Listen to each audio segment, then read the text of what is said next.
오늘은 마음을 하나같이라는 제목으로 하나님의 말씀을 보도록 하겠습니다. 성경 말씀은 사무엘하 19장 11절에서 15절까지 보도록 하겠습니다. 다윗 왕이 사독과 아비아달 두 제사장에게 소식을 전하여 이르되 너희는 유다 장로들에게 말하여 이르기를 왕의 말씀이 온 이스라엘 왕을 왕궁으로 도로 모셔오자 하는 말이 왕에 들렸거늘 너희는 어찌하여 왕을 궁으로 모시는 일에 나중이 되느냐.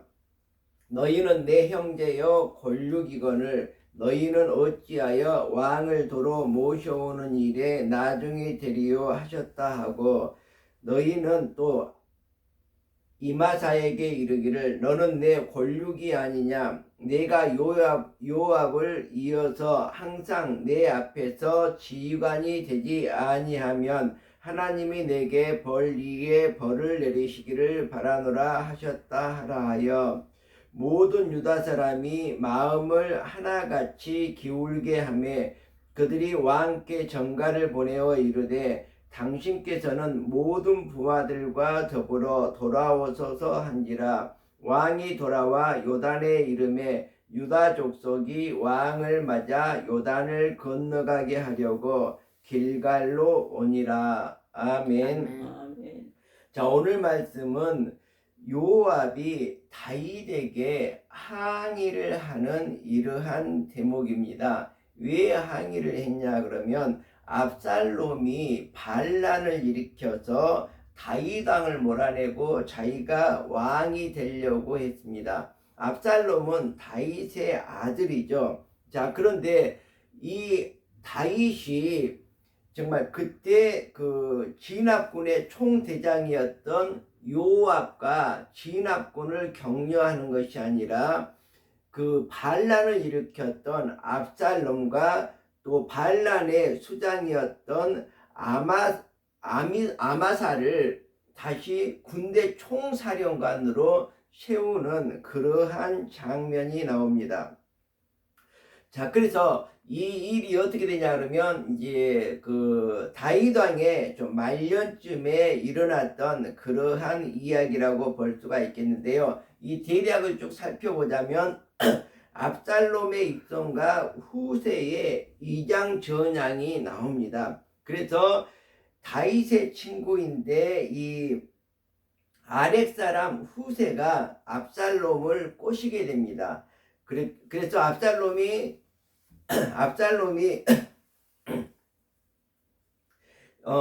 이 후세가 압살롬에게 나아가서 그에게 말하기를 왕이여 만세 막 이렇게 하면서 우리가 그 사극에 보면 만세 만만세 이렇게 외치지 않습니까? 그것처럼 이 후세가 다윗의 아들 압살롬을 왕이라고 이렇게 시켜 세우게 됩니다. 그러면서 어떻게 말하냐 그러면 내가 전에 왕의 아버지를 섬긴 것 같이 왕을 섬기리이다 하면서 이렇게 압살롬에게 반란을 일으켜서 왕권을 쟁취하기를 이렇게 이제 반란을 일으키려고 모의를 하게 되는 것이죠. 그래서 거기에는 또 이제 아히도벨이라는 사람이 있었는데 압살롬이 아히도벨의 계략을 따르지 않게 됩니다. 아히도벨이 또 압살롬에게 다가가서 이렇게 말합니다. 이제 내가 사람 12,000명을 택하겠습니다. 오늘 밤에 내가 일어나서 다윗의 들을 추적하여 그가 공하고 힘이 빠졌을 때에 기습하여 그를 무섭게 하면 그와 함께 있는 모든 백성이 도망할 것입니다. 그때 내가 다윗 왕만 쳐서 죽이도록 하겠습니다. 그리고 압살롬을 왕으로 모시겠습니다. 이렇게 계략을 아히도벨이 압살롬에게 보고를 하는데 압살롬이 아히도벨의 계약을 따르지 않습니다. 그리고 그 후세가 아히도벨을 일단은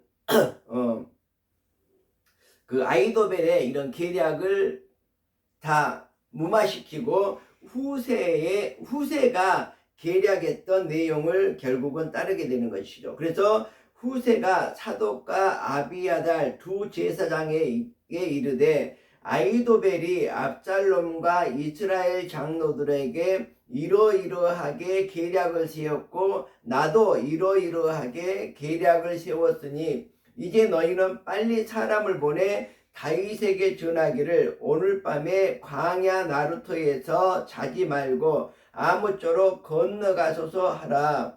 혹시 왕과 그를 따르는 모든 백성이 몰살할까 하노라 하니라. 그래서 이제 그 압살롬이 다윗 임금에게 이렇게 이제 내란을 일으켜서 반란을 일으키게 되는 것이죠. 그런데 압살롬이 결국은 패하게 됩니다. 그래서 백성이 이스라엘을 치러 들로 나가서 에브라임 숲풀에서 싸우게 되었는데 거기서 이스라엘 백성이 다윗 부하들에게 패함에 그날 곧 그곳에서 전사자가 굉장히 많았고 2만 명에 이르는 사람이 결국은 죽게 되었습니다. 그 땅에서 사면으로 퍼져 싸웠으므로 그날에 숲풀에서 죽은 자가 칼에 죽은 자보다 더 많았다고 말하고 있습니다. 자, 그런데 압살롬의 최후는 어떻게 되느냐? 압살롬이 다윗의 부하들과 마주치게 되었는데 압살롬이 노새를 탔는데 그 노새가 큰 상수리나무 번성한 가지 아래로 지나갈 때에 압살롬의 머리가 그 상수리나무 사이에 걸리게 되었습니다. 그래서 그가 공중과 땅 사이에 달리고 그러니까 나뭇가지에 목이 매달려서 결국은 죽게 되었던 것입니다. 그래서 압살롬이 죽고 다윗 임금이 승리를 하게 됩니다.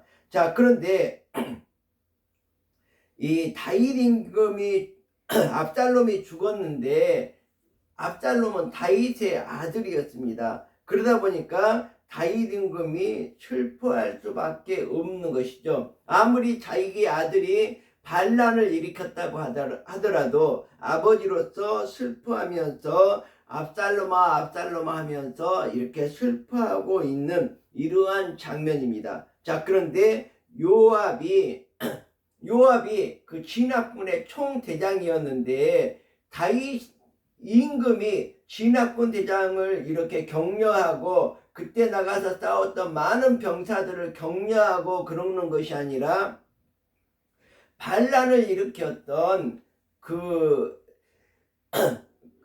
자기 아들 압살롬의 죽음을 슬퍼하고 있고 또 뭐냐 그러면 그 반란군의 총사령관이었던 아마사에게 이렇게 아마사를 이렇게 그 군대 총사령관으로 세우게 되는 것입니다. 그러니까 당연히 요압이 그냥 정말 섭섭할 수밖에 없는 그런 상황이 된 것이죠. 자, 그래서 오늘 그 본문의 내용들을 쭉 살펴보면 어떤 사람이 요압에게 이렇게 말을 하고 있습니다. 왕이 압살롬을 위하여 그 슬퍼하며 울고 있다고 이렇게 말을 합니다. 그래서 왕이 그 아들들을 위하여 이렇게 슬퍼한다는 말을 듣고 요압이 왕에게 나아가는 대목입니다. 자, 그래서 이 왕이 그의 얼굴을 가리고 큰 소리로 이렇게 울고 있습니다. 내 아들 압살롬아 압살롬아 내 아들아 내 아들아 이렇게 울고 있는데 모압이 그 집에 들어가서 왕께 말씀드리는 내용이 오늘의 본문의 내용이라고 볼 수가 있습니다. 그래서 이 요압은 이제 그 다윗 왕의 조카입니다. 조카인데 그 친척이고 이러다 보니까 이렇게 과감하게 이렇게 얘기를 했던 것 같습니다. 그래서 다윗과 함께 이렇게 말하는 것이죠. 오늘 본문의 말씀처럼 왕께서 미워하는 자는 사랑하고 사랑하는 자는 미워하시고 오늘 지휘관들과 부하들을 멸시하심을 나타내심입니다. 그러니까 그 반란을 진압했던 총사령관인 이 요압과 정말 이 병사들을 이렇게 박대하고 멸시한다 이렇게 말을 하고 반란을 일으켰던 사람들만 이렇게 이해하고 있으니 이것이 옳은 일인가? 만일 압살롬이 살고 오늘 우리가 다 죽었다면 왕이 마땅히 여기실 뻔하였습니다. 이렇게 정말 가감하게 왕 앞에서 정말 이 할 말을 하고 있는 요압을 보게 됩니다. 자, 그런데 이제 다윗은 어떻게 합니까? 요압의 이런 사정들을 물리치고 오늘 본문에서처럼 이스라엘 민족을 마음을 하나같이 이렇게 모으는 작업을 하는 것입니다. 그래서 어떻게 보면 지도자로서의 이 덕목이 아닐까 이렇게 생각을 합니다. 그래서 아마 이렇게 반란을 일으켰으면 그 나라에 피비린내가 나야 될 것인데 정말 전쟁에서 죽은 사람 그 외에는 아무런 피도 흘리지 않았던 것을 볼 수가 있습니다. 그래서 어떻게 합니까? 다윗 왕이 사독과 아비아달 두 제사장에게 소식을 전합니다. 그 소식이 무엇이냐? 왕의 말씀이 온 이스라엘의 왕을 왕궁으로 도로 모셔오자 하는 말이 왕께 들렸거늘 어찌하여 왕을 궁으로 모시는 일에 나중이 되느냐 이렇게. 그러니까 뭐냐 그러면 내가 이제 승리를 했잖아요. 그래서 왕궁으로 들어가기를 모든 백성이 원하는데 왜 제사장들이 이렇게 머뭇거리고 있느냐 이렇게 말을 하는 것이죠. 자, 그래서 너희는 또 아마사에게 이르기를. 아마사는 반란군의 수장입니다. 그러니까 다윗 왕을 죽이고 그 아들 압살롬을 왕으로 세우고자 했던 그러한 사람이 바로 총사령관이 병사를 총지휘했던 사람이 바로 아마사죠. 아마사에게 이르기를 너는 내 골육이 아니냐. 내가 요압을 이어서 항상 내 앞에서 지휘관이 되지 아니하면 하나님이 내게 벌 위에 벌을 내리시기를 바라노라. 이렇게 얘기합니다. 그래서 뭐예요? 자기를 죽이려고 했던 왕위에서 끌어내리려고 했던 이 아마사를 총사령관으로 군대의 총사령관으로 삼겠다는 이러한 말입니다. 그러니까 어떻게 해요? 요압이 정말 기절초풍하죠.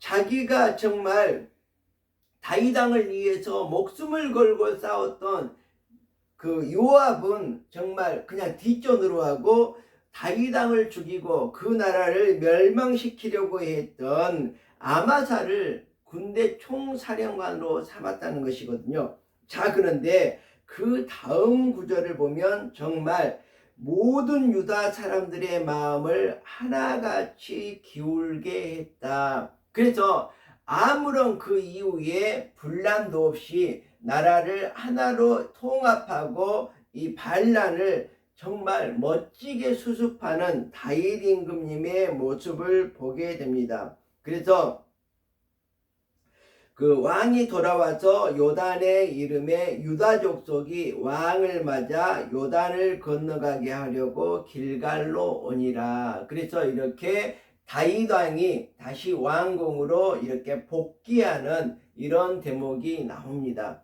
그래서 우리들도 여기에서 무엇인가 교훈을 얻어야 되는데 이 교훈은 무엇일까요?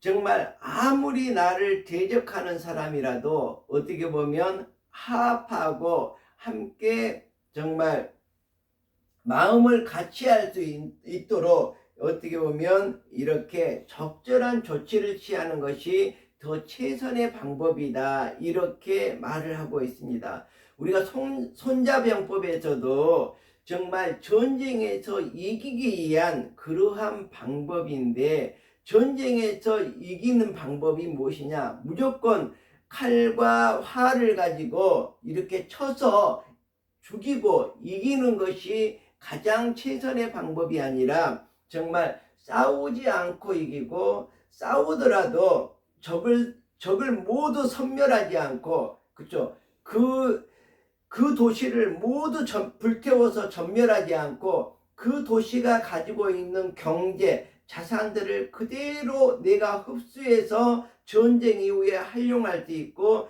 그 나라 그 백성들을 모두 몰살해서 죽이는 것이 아니라, 그 나라 그 백성들을 그대로 활용해서 나의 백성으로 삼을 때, 그때가 정말 진정한 승리라고 손자병법에서는 말하고 있습니다. 그것과 같이 이 다윗 왕도 정말 손자병법에 쓰여지기 그 이전의 시대에 살았던 사람이지만, 바로 이 손자병법의 그 틀 안에서 정말 나라를 더욱더 굳건히 하고 솔로몬에게 왕위를 물려주기 위한 이런 튼튼한 나라를 계속해서 유지했던 것을 볼 수가 있습니다. 그렇지 않았더라면 나라가 양분되어서 서로 싸우거나 국토가 분리되어서 나라가 두 조각으로 쪼개져 버렸을 그런 상황인데도, 다윗 임금은 정말 훌륭하게 이 반란을 잘 진압하고